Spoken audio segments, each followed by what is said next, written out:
Echoes of Robert Lee Frost. A Journey Through the Ordinary. Listen to the story carefully. Story 39. A Servant to Servants. I rose before the house stirred, apron tied tight, broom in hand, and moved through rooms already heavy with chores. Water boiled on the stove. Clothes needed washing, and I traced each step with careful rhythm, knowing the work was endless but necessary. Outside, children played along the lane, unaware of the weight carried inside these walls, while neighbors waved, acknowledging effort often unseen.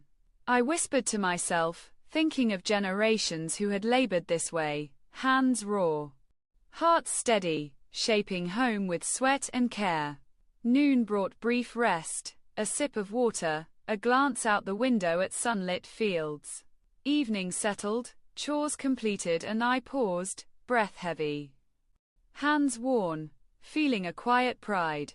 Service is its own kind of poetry, I realized, weaving ordinary tasks into the fabric of life, shaping spaces and people with persistence, patience, and care.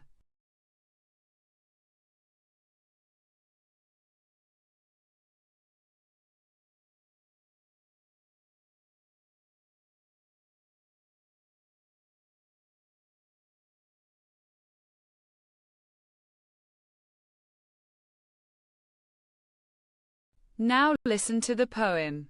I rise before the house awakes, apron tied, broom in place. Water boils, clothes need care. Endless work fills the air. Children play, unaware, neighbors wave, effort rare. Generations labored so, hands raw, hearts steady, slow. Noon brings rest, sunlit glance, evening ends the daily dance. Chores done, breath heavy, worn, quiet pride in tasks adorned.